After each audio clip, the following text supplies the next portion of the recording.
Зя бүгдээрээ сайн байна уу? Бацраг байна. За хамгийн сүүл бүгдээрээ photography exhibit гэдэг зүйлийг хийсэн байгаа. За тэрийгээ би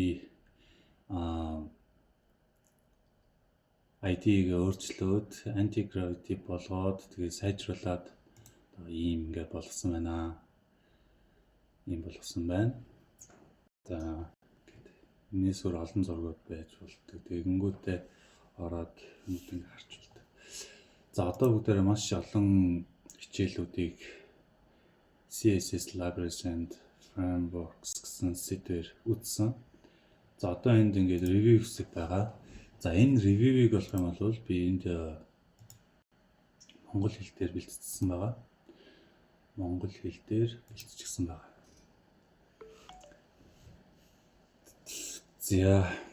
За энд байгаа агуулга нь энд байгаа агуулга нь энд байгаа гэсэн үг шүү. За CSS framework-ууд нь таны ажлын урсгалыг хурцсах, вебсайт даяар нэгдмэл харагдах байдлыг бий болгох, олон хөтөлбөр загварыг тогтвортой харагдуулах, мөн CSS кодыг илүү цэгцтэй байлгахад тусалдаг. За алдартай CSS framework-ууд нь Tailwind CSS, Bootstrap, Materialize нь Google яг шүү. Тэгээд Foundation зэрэг алдартай CSS framework-ууд энэ жишээ байдаг. За боломжит сул талууд нь framework-оос өгсөн CSS нь таны бичсэн CSS-тэй зөрчилдөж болцсогүй. Таны вебсайт ижил framework ашигладаг бусад сайтуудтай төстэй харагдаж магадгүй. Тийм ээ, үнэ. Томоохон фреймворкууд нь гүйцэтгэлийн асуудал үүсгэж болцсогүй. Тэр үнэ. За CSS фреймворкуудын хоёр төрөл гинэ. За utility first гэж байгаа, component based гэж байгаа.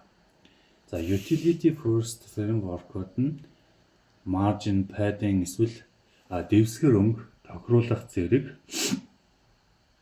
тодорхой зорилго бүхий жижиг классуудтай байдаг.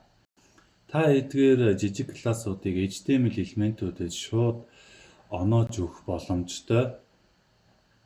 Tailwind CSS нь utility first CSS framework ангилалд багтдаг. Tailwind CSS ашиглан товчлуурын загвар гаргах жишээ энд байна гэж. За style биш class гэж бичдэг. Сүүл лаборатори дээр би бас баахан буруу бичээд хайсан. За энэ бол артлыг одоо яг цэнхэр өнгө болгоё гэж байна. За текст нь цагаан, фонт нь болохоор бүдүүн, тод гэсэн үг тийм тод. Тэгээд босоо тэнхлэгийн дагуу дотогш зайн 2 пиксел, хөндлөн чиглэлд 4 пиксел, эренг нь болохоор бүтэн мохоо. Тэгээд холгоны заагч очих үед энэ товчлуур нь яг цэнхэр өнгө нь бүр тодорч харагдах нэ.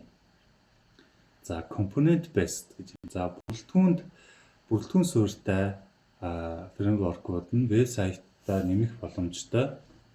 Өөрчлөлт тодорхойлсон загвар бүхий бэлэн бүрэлдэхүүн хэсгүүдтэй байдаг гэж. Одоо юу гэдэг жишээ нь list group item гэхэл яг тэр зохиосон стайлыг л шууд хэрэглэжнэ л гэсэн үг. Яг шууд тэр зохиосон стайлыг нь хэрэглэжнэ гэсэн үг. За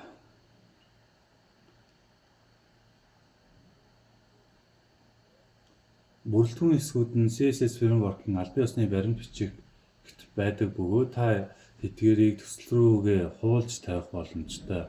Bootstrap нь component based CSS framework ангилалд багтдаг. Bootstrap ашиглан жагсаалтын бүлэг үүсгэх жишээнд байна гэж. HTML элементүүдэд жижиг классууд оноохын оронд HTML бүтцийг багтаасан бүхэл бүтэн бүрэлдэхүүн хэсгийг нэмэх болно гэж. За одоо иймэрхүү жишээ байна. За Tailwind CSS. За өөрийн гэсэн CSS дүрмүүдийг бичгийн оронд та жижиг utility классуудыг HTML дээр шууд хослуулан загвараа бүтээж болдог. За responsive design-ийн хувьд utility-нүүд нь SM, AMD, LG зэрэг өгтрүүдийг ашиглан дэлгэцийн өөр хэмжээнд загвар оноодгоо гэж. За тэгэхээр өргөн нь бол бүтэн өргөнийг эзлэх нэ. Тэгэнгүүтээ бүтэн өргөнийг эзлэнэ.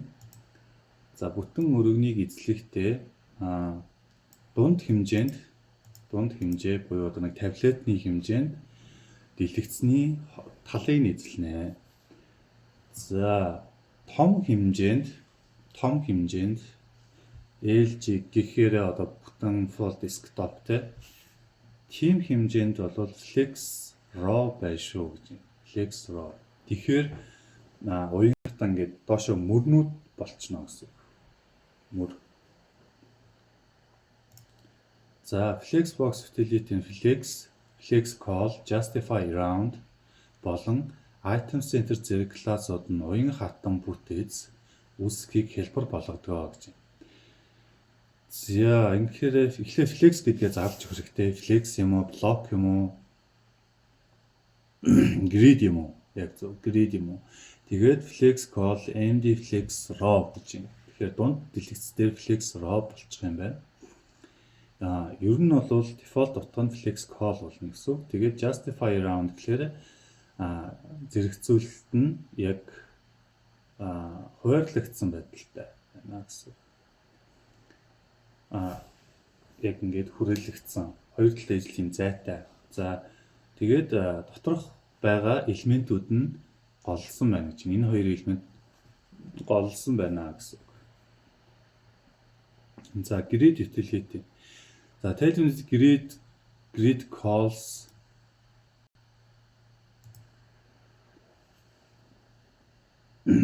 Tailwind grid calls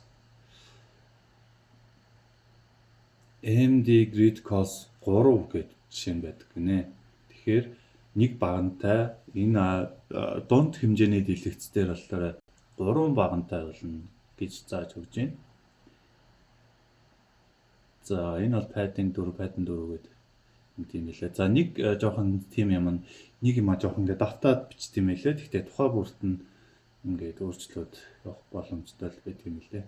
Гэхдээ энэ дээр нэг класс өнгөтэй Tailwind ашиглахдаа юу яагаад өөрчлөх юм л дээ. Нэг CSS болгоод бас өгч болохоор харагдчихсан. Тэгтээ тэрийг туршиж үзээгүй. За gap 8 гэх юм бол тэр багнууд хоорондоо 8 пикселийн зайтай болно гэсэн. За энд зайн хувьд бол шууд дээд талаасаа зай авах, мөн хэвтэй чиглэлд автоматар тааруулах, дотоод зайг 4 болгох, хоорондын зайг 4 болгох гэж бичиж болдог. За typograph гэж юм. За шрифтийн хувьд бол 3XL гээд үсгийн хэмжээг тохируулж байна. Дунд энэ дээр за хагас тод байдлаар харуулах юм байна. Тэгээд текст Монголоор байх юм байна. За өнгө болон одоо дээгүүр нь ингээд өнгөрөх үед яах вэ гэхээр hover гэсэн хөтөрийг тодорхойлцыг амт бичдэг. Тэгээд бичнэ. За хүрээ яадаг вэ гэхээр rounded XL гэж бичиж болно. Тэгээд ring гэж бичиж болно лээ. Тэгээд scale гээд 105-аар одоо scale хийж болно гэж юм. Масштаблан гэсэн томруулж ижил. За ring-ийг нь болохоор ring нь focus эсвэл картын хвшил ажлыг тойм outline шиг эффектийг үүсгэдэг гэж. За gradient нь бол BG gradient to R гэж эхлээ зааж өгөх хэрэгтэй. R юм уу, L юм уу, зүүн жишээ, баруун жишээ гэсэн үг. Тэгээд энэ өнгөнөөс энэ өнгө рүү шилжих байдлаар гэдгийг зааж өгөх юм лээ. За CSS preprocessor гэнэ. За CSS preprocessor нь стандарт CSS-ийг өргөдөгдөг хэрэгсэл юм аа. Энэ нь өргөдөгсөн синтакс бүхий кодыг энгийн CSS файл руу хөрвүүлдэг. Энийн нарийн төвөгтэй төслөд зориулж илүү цэвэр дахин ашиглах боломжтой давхартал багтай өргөдөх боломжтой CSS бичгэд тустай байж болно. Онцлогуд гэж байна. CSS preprocessor-уудын санал болгодог зарим онцлогуд нь хувьсагч, mixins, үүрлэх, буюу nesting болон selector удамшил юм аа.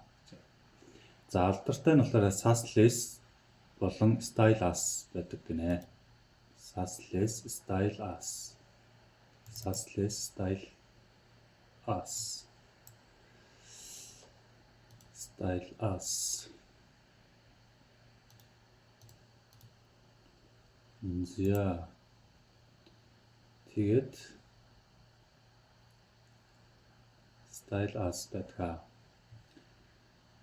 За боломжит сул тал нь дүрмүүдийг стандарт CSS руу хөрвүүлэх нь нэмэлт ачаал үүсгэж болзошгүй. Хөрвүүлсэн кодыг debug хийхэд хэцүү байж магадгүй. За сасын хувьд хамгийн алдартай препроцессоруудын нэг сас нь syntactically awesome style sheet гэсэн үгний товчлог өгөөд хувьсгаж өөрлөсөн CSS дүрмүүд, модулууд, миксэнс удамшил болон үндсэн математик хөлөд зориулсан оператор зэрэг онцлогуудыг дэмждэг. За сасын дэмждэг хоёр синтакс гэнэ. SCSS синтакс нь SASE CSS гэж байгаа. За SASE CSS үндсэн синтаксыг өргөддөг. Энэ нь сасын хамгийн өргөн хэрэглэх синтакс юм аа. За ийм өргөдөлтэй байдаг гэж байна. За одоо жишээ нь энд нэг юм хувьсагч зарлаад тэгээд нөгөө хувьсагчаа оноогоод өгсөн байна. Энэ дээр бол хувьсагч ер нь л яг хэрэгтэй. Одоо жишээ нь primary color, secondary color гэж тавьчихсан бол нэг анхааруулга өгөх тий алдааны өнгөд хүртэл амар доголдолтой синтакс гэнэ. Доголдолтой синтакс нь сасын анхны синтакс байсан бөгөөд SAS синтакс гэж нэрлэдэг. За ингэж бичдэг байсан нөгөө гоё алт бичихгүйгээр mixins нь олон CSS шин чанар болон тэдгээр утгуудыг нэг нэр дор бүлэглэж тэр CSS кодын блокийг загварын хуудас даяар дахин ашиглах боломжийг олгодог гэж mixins. За нэг mixins-ийн жишээ байна. Centerflex гэдэг. За энэ ингээд амар хэрэгтэй зүйл юм тий. Centerflex гэж нэрлсэн. За Centerflex гэж нэрлсэн. За тэнгүүтээ дараа нь section гэдэг HTML элемент байх юм бол add include Centerflex гэж бичих юм байна. Mix-ийг ашиглахдаа тэгээд нэмээд 2 юм шиг биччихлээ. За ингээд CSS одоо сайтыг галбиржуулах талаар сайхан дээр авч үзлээ тий.